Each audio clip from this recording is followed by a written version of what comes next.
باطل. سلام زیرسی. اینو بدون که اشتیاق تو به تماشای مجموعه گنج قارون به من و تیم زیرسی انگیزه میده. در کلید 15 در مورد نظریه کامن و پردازش دوگانه مغز صحبت کردیم. حالا از دستاوردهای دو مرد دیگه که مکلین و فروید باشن حرف میزنیم.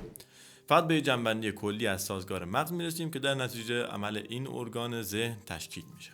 مکلین که ایشون در این صحنه مثلا مویی میخواد روی کاغذ سگانه رو توضیح بده و یه چیزای زمزمه میکنه و برگر رو پاره میکنه و میگه باطل. رو به دوربین میاد و اسکریپت رو ادامه میده.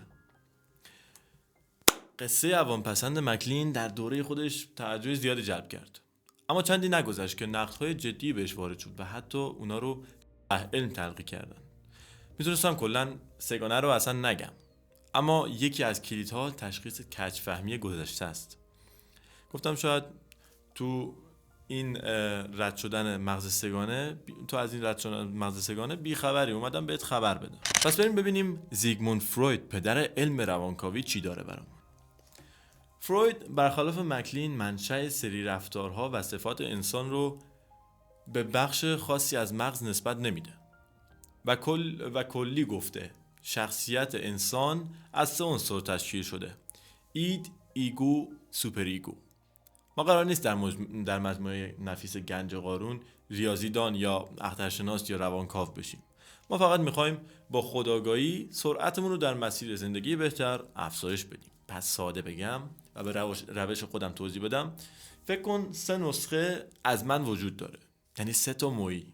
نسخه اول اید، از بدو تولد با تو کاملا ناهوشیار و رفتارهای ابتدایی که غالبا انگیزه‌ای برای بقاس ازش سر میزنه، مخصوصا رفتارهای جنسی یا پرخاشگرانه که اونم برای بقا و تداوم نسل حیاتیه و بر اساس اصل لذت عمل میکنه. به این صورته که سریعا پاسخگو به هوسه و از هر عملی که باعث رنج و لذت نداره دوری میکنه. شاید همینجا بود که فروید این جمله حکیمانه رو گفت: بلوغ توانایی به تأخیر انداختن لذت‌های آنی است. ایگو واقع‌گراست و متوجه است که داره در یک اجتماع از هم نوعان زندگی میکنه.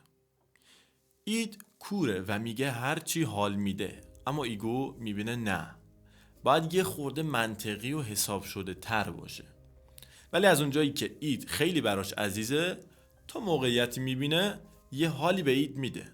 اما اگر ایگو ببینه واسطه اید نمیصرفه، میگه نه، صبر کن، وقتش که رسید بهت خبر میدم.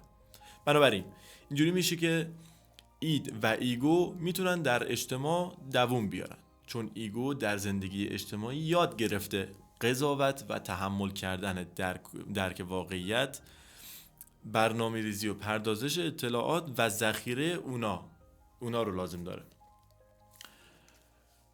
ایگو هم شاید در محاسباتش اشتباه کنه، اما خیلی عاقله. ولی چرا فکر کرد دوستی با سوپر ایگو براش مفیده؟ اول بذار بگم سوپر ایگو چی هست و معرفیش کنم.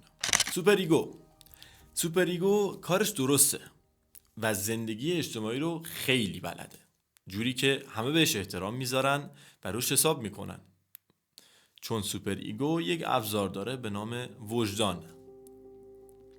فهمیدی؟ هر کاری که از نظر جامعه اخلاقیه رو انجام میده به خودش پاداش میده و از هر کاری که غیر اخلاقیه دوری میکنه. اما با اینکه با نهاد رفتار عکس داره، یک نسخه مشترک هم داره: هر دو هوشیار نیستند. حالا نه به اندازه اید، اما سوپر ایگو هم فقط یه سری قوانین اجتماعی رو یاد گرفته که رعایت کنه. حتی نمیدونه چرا، ولی فکر میکنه درسته. حالا ایگو اصرار داره با سوپر ایگو دوست بشه، چون دوستی با اون میتونه اعتبار و عزت از طرف جامعه برای اید و ایگو برمقام بیاره. با این وجود ایگو تقریبا همیشه بنده خدا گرفتار کشمکش بین اید و سوپر ایگوست. یک مسئولیت خیلی سنگین رو دوششه.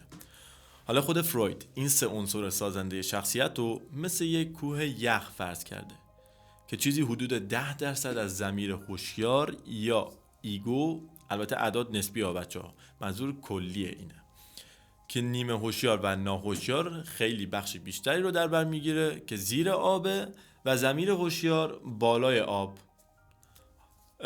که اگه در نظر بگیری، منظورم از زیر آب و بالای آب، تو یه کوه رو در نظر بگیر، بخش بیشتریش که ناهوشیاره، اون ضمیر ناهوشیارشه زیر آبه و اون 10% که هوشیاره که قلهش میشه روی آبه.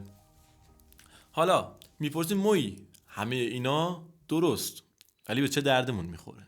آها، یادت گفتم ایگو بین اید و سوپر ایگو وساطت میکنه و گاهی اوقات نهاد رو به خواستش میرسونه. گاهی ناز سوپر ایگو رو میکشه تا دوستیشون از بین نره. بنابراین ایگو روی این دوتا تأثیر داره، درسته؟ جفتشون رو دوست داره، اما ادراک و اطلاعاتی که ایگو داره اونا ندارن. از طرفی قدرت و انگیزه اید و سوپر ایگو برای رسیدن به اهداف رو ایگو نداره. پس اگر ایگو فکرشو به کار بندازه و یک مسیر مشخص طراحی کنه که زندگی بهتر برای ستاشون هست به ارمغان بیاره، چه اتفاقی میفته و چی کار باید بکنه؟ تنها کاری که ایگو باید بکنه یک نقشه است و اینقدر به اید و سوپر ایگو نشونش بده که اونا با قدرت و انگیزه بالایی که دارند نقشه رو هدفشون قرار بدن و بهش برسند. دیگه کم کم داره جذاب و جالب میشه بچه. برای همینه که اینقدر اصرار دارم همه جهان چاکلید دوم و سوم رو ببینن. در اون 2 اپیزود مشکافانه و اصولی نقشه راه رسیدن به گنج و قارون رو طراحی میکنیم. پس این فرصت رو از دست نده و یک بار برای همیشه 1 ساعت وقت بذار، اون 2 قسمت رو تماشا کن و همین دیگه. ازت میخوام که چنل رو سابسکرایب کنی. میدونم درخواست مثل همیشه تکراریه، اما خب هرچی بیشتر سابسکرایب کنی ما میتونیم به زیر سیاه بیشتری کمک کنیم دیگه.